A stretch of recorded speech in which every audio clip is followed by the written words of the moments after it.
My work has been very different over time. And when I first started doing this, I've always been doing some combination of biology and social science since my teen years. And what I've come to do since I've done my PhD and went out and started to work, I worked at ECRAF, the International Council for Research in Agroforestry in Kenya. And what I did essentially was to turn into a kind of a political ecologist without a license. I discovered that as a geographer, I knew I wanted to do both ecological work and critical social science work and critical work on culture. But I started running into some people's work that wasn't even being called political ecology then. Now they're some of the big names in the field. And I decided, yeah, that's what I am. I'm a political ecologist. They weren't even calling themselves that. They were too Marxist to claim that name, but they claim it now. And the founding father thinks very attractive, so that they claim it. And I claimed it, and then eventually I was out in the field, which is somebody else's home place in Kenya, trying to do field work with an institution that had a board that didn't want to let it do field work. I had this 2-year postdoc. I had to do something, so I went out to a place where they were studying methodologies to do agroforestry and do research with farmers. And on that methodology pretext, I was able to start what became a 10-year relationship with people in that place, learning about what they did in their landscape with trees, learning about the way that they combined trees, crops, animals, all kinds of different practices, different livelihoods. And eventually I started learning about their history, and surprise, in sub-Saharan Africa, 80% of the agricultural labor at that time was being done by women. My colleagues were working with 10 families, and 9 out of their 10 collaborators were men. I thought, and the other one was somebody's wife, and they were really working with him. But then she ended up being the one that really knew more about the farming. So I thought, right, gender. So we really need to deal with this. I need to deal with women. So I started out trying to first to understand it, and then to make women's work and women's knowledge and women's interests in these landscapes that were kind of targets of development by the Kenyan state and many international agencies and environmental agencies and so forth. Try to make women's work and interest and knowledge visible, and then eventually I realized I needed to make it, on the one hand, legible, but also to help make legible to them the processes that were coming at them, and to discuss those with them and not just take their knowledge as bits of information, but their analyses, their understandings of who they were, what they were doing, what they were after. So I ended up being, some days an ecologist and some days an anthropologist and always a geographer. I'm still there. That's what I do, and I do it a lot in landscapes that have farms and forests, that have conservation and development activities and mandates and empires rolling around with people, and sometimes increasingly people involved with social movements or with local organizations that are kind of recommoning the landscape or reasserting their own knowledge and their own visions and their rights to that in the landscape.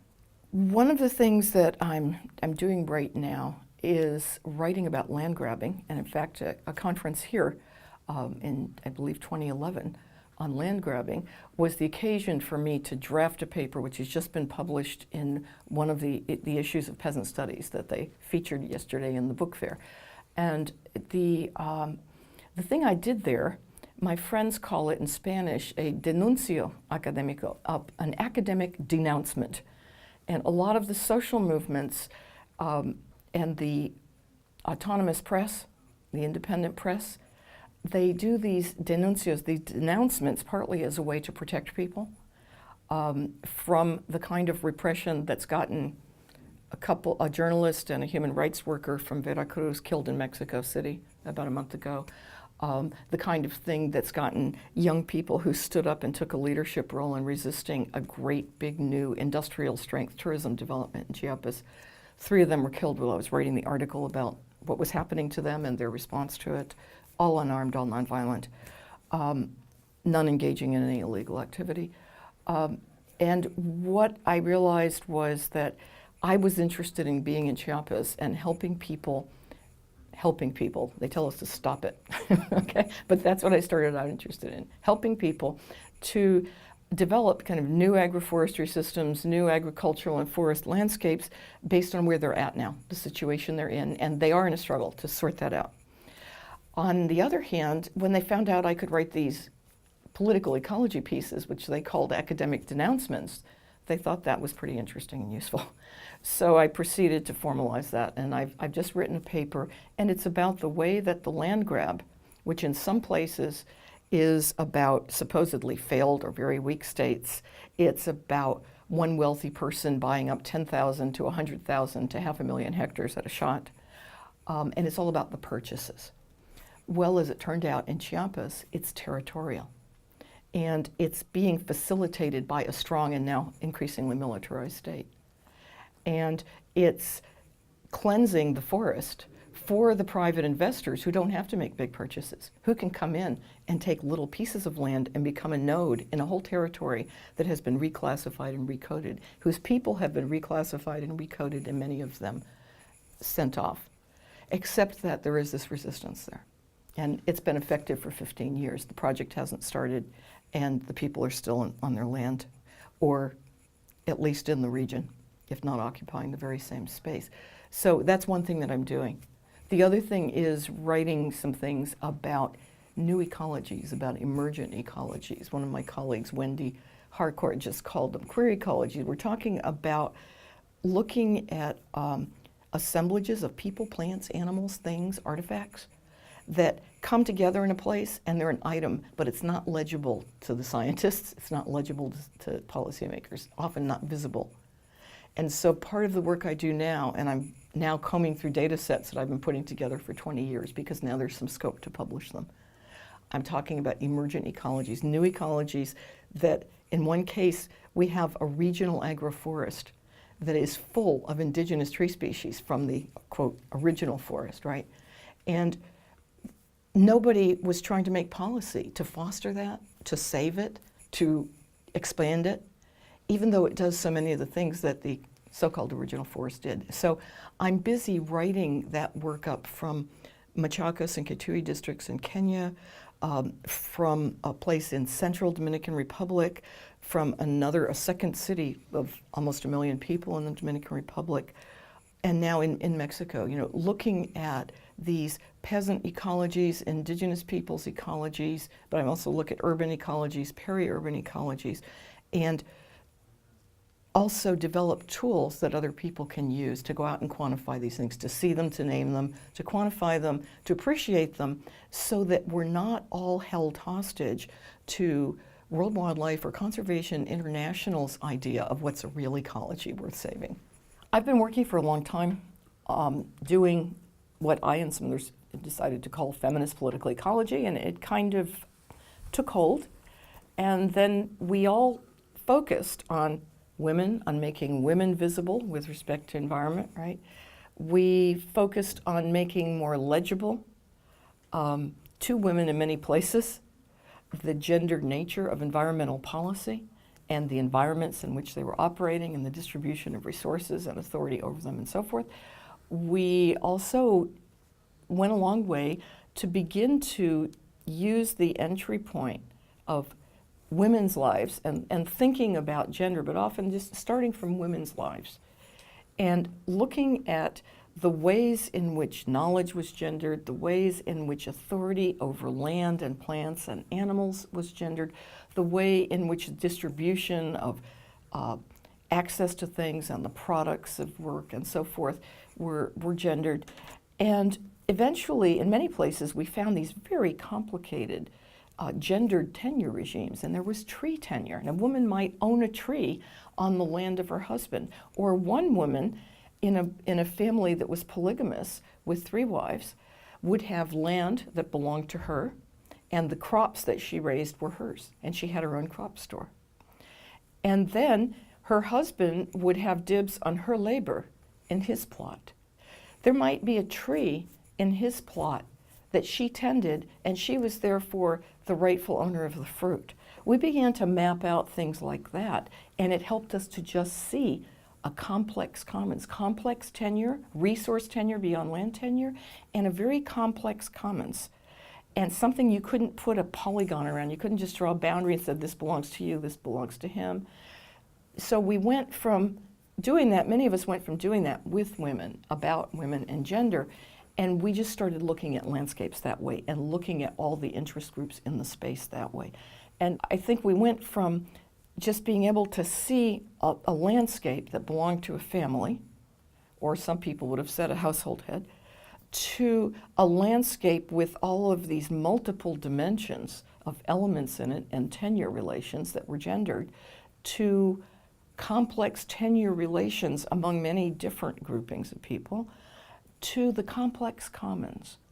And so it isn't just, well, this is common, that's public, this is private, but beginning to see elements of public, private, and common interests in and authority over many different kinds of commons.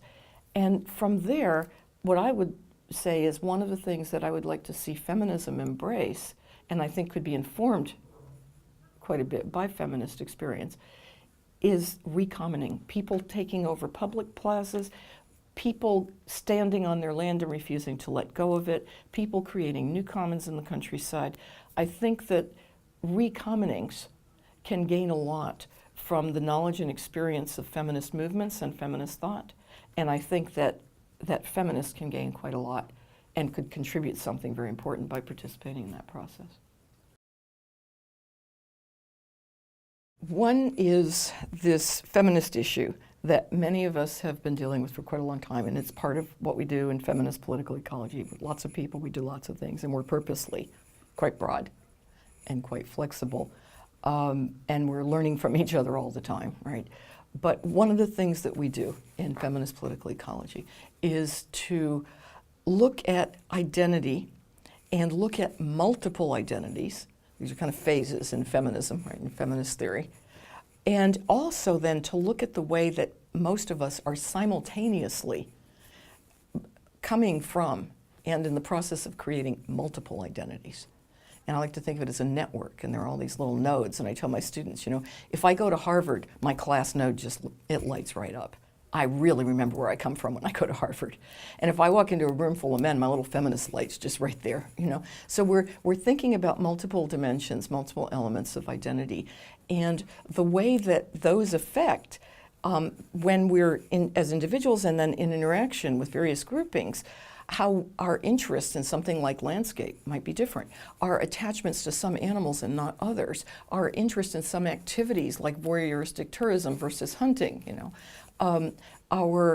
Our interest in the continuing maintenance of that landscape or a radical transformation in it. They're conditioned by gender, class, religion, personal history, sexuality. All kinds of things go into making up who is this person that's got this stake in this thing. So when they talk about stakeholders, that's like, oh, we've got this group, we've got that group, and they're not dealing with the complexity of individuals and groups and the flux and dynamism over time in the things that those groups care about, that matter to them, that could be life and death for them, or that might have been important yesterday and they're not going to be tomorrow.